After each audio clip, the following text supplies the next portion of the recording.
মমতা বন্দ্যোপাধ্যায়ের শাসনকালে দেখা গেছে চাল চুরি, কয়লা চুরি, শিক্ষা চুরি। এবার দেখা গেল শ্যামনগর এক্সাইড ব্যাটারি সরঞ্জাম চুরি করতে গিয়ে 7 জন ধরা পড়ে। তাদের কোম্পানির তরফ থেকে বসিয়ে দেওয়া হয়েছে। এই বিষয়ে জগদ্দল বিধানসভার বিজেপি প্রার্থী রাজেশ কুমার জানান, তাদের নামে এফআইআর করতে হবে ও তাদের সাসপেন্ড করতে হবে। এই ফ্যাক্টরিতে তৃণমূলীদের শাসন চলছে। এরকম বিগত দিনে চলতে থাকলে ফ্যাক্টরি বন্ধ হয়ে যাবে বলে তিনি আশঙ্কা করেছেন। না, আজকে আমরাও যেটা খবর পেয়েছি, এক্সাইড ফ্যাক্টরিতে লেড চুরি করতে কিছু লোক ওখানে ধরা পড়েছে এবং তাদেরকে বসানো হয়েছে। 7 জন লোকের নাম এখন অব্দি পাওয়া গেছে। এটাতে খুব পরিষ্কারভাবে বোঝা যাচ্ছে কি এখানে যারা এক্সাইডের পুরো কন্ট্রাক্টরিকে ধরে আছে তারা কিন্তু কোম্পানিকে সিক করার জন্য পুরো চেষ্টা চালাচ্ছে। সাধারণ মানুষ ওখানে কাজ পেতে পারে যদি কোম্পানি বাড়ে, কিন্তু তার জায়গায় যে জিনিসটা দেখা যাচ্ছে কিভাবে কোম্পানিকে দ্রুতভাবে সিক করা যায় এই চেষ্টা চলছে। এই 7 জন যারা চুরি করেছে এবং যেটাকে ম্যানেজমেন্ট ধরে ফেলেছে, আমি ম্যানেজমেন্টকেও এটা আপিল করছি যে আপনারা ভয় করবেন না। যারা এই ধরনের জিনিস করেছে তাদেরকে শুধু বসানো চলবে না, তাদেরকে সাসপেন্ড করতে হবে, তাদের বিরুদ্ধে এফআইআর করতে হবে এবং এফআইআর করে ওখানে অ্যাকশন নেওয়ার জন্য আমরাও পুলিশকে রিকোয়েস্ট করব কি যেন এর মধ্যে দ্রুত গতিতে অ্যাকশন নেওয়া হয়। কারণ এইভাবে আপনারা দেখছেন পশ্চিমবঙ্গে 6,000 থেকে বেশি কোম্পানি পলায়ন করে গেছে। কোনো নতুন জব এখানে ক্রিয়েট হচ্ছে না, এখানকার বাচ্চাদেরকে বাইরে যেতে হচ্ছে।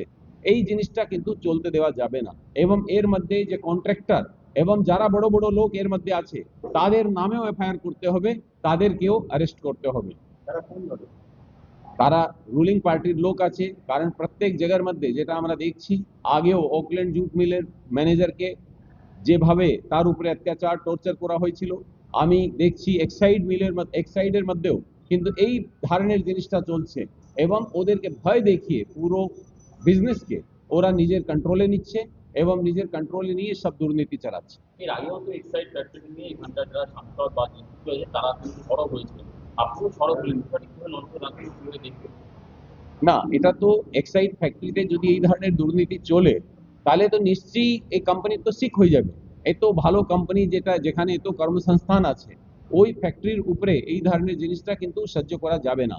আমি সাধারণ মজদুরদের সঙ্গে ওদের সঙ্গে আমি দাঁড়িয়ে আছি, কাউকে ভয় করার দরকার নেই। এখানে একটা আরো ইস্যু আমি দেখলাম, এখানে প্রত্যেক 4 বছরের মধ্যে যারা মজদুর ভাই যারা আছে তাদেরকে পার্মানেন্ট করা হয়। 2018-তে লাস্ট এটা করা হয়েছিল, 2022-এ আবার পার্মানেন্ট হওয়ার কথা ছিল, আবার 2026-এ পার্মানেন্ট হওয়ার কথা, কিন্তু এটা হচ্ছে না। তার জন্য যত ধরনের বেনিফিট আমাদের মজদুর ভাইরা পাবে ওই সব থেকে ওদেরকে বঞ্চিত করা হচ্ছে। এই জিনিসটা আমরা প্রতিবাদ করছি এবং যারা এই ধরনের জিনিসটা করাচ্ছে তাদের বিরুদ্ধে কড়া ব্যবস্থা নেওয়ার জন্য আমরা রিকোয়েস্ট করছি। মূলত ফ্যাক্টরির মধ্যে চুরি করাটা কতজনকে এখনো পর্যন্ত আইডেন্টিফাই করা গেছে আপনারা দেখতে পারেন? আমাদের কাছে যা খবর আছে 7 জনকে এখন অব্দি বসানো হয়েছে, কিন্তু শুধু বসানো চলবে না। আমি ম্যানেজমেন্টকেও এটা হাত জোড় রিকোয়েস্ট করছি, তাদের বিরুদ্ধে এফআইআর করতে হবে, তাদের বিরুদ্ধে তাদের পিছে যারা রয়েছেন তাদের বিরুদ্ধেও এফআইআর করতে হবে এবং কড়া অ্যাকশনের জন্য পুলিশের কাছে যেতে হবে। এক্সাইড ব্যাটারিতে চলছে দীর্ঘদিন থেকে চুরি, দুর্নীতি। অনেকবার আপনি দেখেছেন সেই দুর্নীতির জন্য অনেকগুলো কিন্তু ইনভেস্টিগেশন কোম্পানি সেখানে এসেছিল। এক্সাইড কোম্পানিকে বন্ধ করার একটা চক্রান্ত করা হচ্ছে জগদ্দল বিধায়ক সোমনাথ শ্যাম ইচিনি দ্বারা। আপনারা সবাই জানেন আজকে দিনে সকালবেলা যেভাবে চুরি ধরা পড়েছে, S&IB সিকিউরিটি কোম্পানির লোকরা যে ধরেছে, তার মধ্যে এটা সাফ প্রমাণ হয়ে গেছে মালটা যাচ্ছিল কার? সোমনাথ শ্যাম জগদ্দল বিধায়কের কোম্পানির মাল। এই বিষয়ে বিজেপি নেতা প্রিয়াঙ্কু পান্ডে বলেন, মিল কর্তৃপক্ষ শাসক দলের কাছে নেতৃত্বে এক্সাইড ফ্যাক্টরি থেকে মাল বেরোচ্ছে, তার মধ্যে দেখা যাচ্ছে যে শুধু ডাস্ট বেরোচ্ছে না, স্ক্র্যাপ বেরোচ্ছে না, তার সাথে এলইডি বেরোচ্ছে।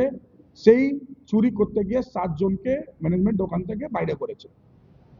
আমাদের পুরোপুরি ওপেন একটাই রিকোয়েস্ট যে 7 জনকে অবিলম্ব ডিসমিস করা দরকার আছে, তার এগেনস্টে এফআইআর করা দরকার আছে। যে কোম্পানি আছে সোমনাথ শ্যাম ইচিনি কোম্পানি, যে স্ক্র্যাপ বের করে সেই কোম্পানিকে বন্ধ করে সেই কোম্পানির উপরে অ্যাকশন নেওয়া দরকার আছে। এই এমডি ফিরোজ কিভাবে এই ফ্যাক্টরি ট্রেন করে কি করতে যায় তার উপরে অ্যাকশন নেওয়া দরকার আছে। আমরা দেখেছি রাজ্য শিক্ষা দুর্নীতি, বহু দুর্নীতি হয়েছে এবং এখানে ব্যাটারি নিয়েও দুর্নীতি করা হচ্ছে। সমস্ত জায়গায় দুর্নীতি, কোনো দুর্নীতি এরা ছাড়বে না। জন্ম থেকে মৃত্যু অবধি যত জিনিস আমাদের জীবনে লাগে সব রকমের যে আছে চুরি আর দুর্নীতি এই বাংলাতে হচ্ছে। এর বিরুদ্ধে আমরা কি ব্যবস্থা চাইছি? সেটা পরিষ্কার বললেন আমাদের ক্যান্ডিডেট জগদ্দল বিধানসভার ডক্টর রাজেশ কুমার মহাশয় কি আমরা ফ্যাক্টরি মালিকদের সঙ্গে আছি ফ্যাক্টরি স্বার্থে, শিল্পের স্বার্থে, সাধারণ মানুষের কাজের স্বার্থে, কর্মসংস্থান স্বার্থে আমরা চাইছি এই চুরি, এই দুর্নীতিগুলো বন্ধ হোক। তাই জন্য এইরকম লোককে ইমিডিয়েট ডিসমিস করা দরকার এবং তার এগেনস্টে এফআইআর করা দরকার আছে। আপনি বহুবার বলেছিলেন এর আগে এক্সাইড যে ফ্যাক্টরি মালিক বা ম্যানেজমেন্ট তারা চাপে রয়েছে, কেন হঠাৎ এরকম চাপ কেন তাদের? চাপে রয়েছে তো, শাসক দলের জন্য চাপে রয়েছে। জগদ্দল বিধানসভা বিধায়ক সোমনাথ স্বামী যিনি সব থেকে বড় বাহুবলী, তার জন্য চাপে রয়েছে। তারাই কিন্তু 80% কাজ নিজে লেটার হেডে, নিজে কোম্পানি আর নিজের সাথে যারা থাকে তার কোম্পানি নামে করে যাচ্ছে, তার জন্য চাপে থাকছে, কিছু করার নেই তার হাতে। এই চাপ থেকে এবার মুক্ত হবে। বললাম তো আইপিএস স্যার চলে এসেছেন, বড় বড় দুর্নীতি উনি শেষ করেছেন। ফ্যাক্টরি মালিককে একটু বিশ্বাস করতে হবে স্যারের উপরে, সাধারণ মানুষের জগদ্দল বিধানসভার সাধারণ মানুষকে নিজে আশীর্বাদ দিতে হবে। আমাদের ডক্টর রাজেশ কুমারজিকে নিশ্চয়ই চাপটা শেষ হয়ে যাবে।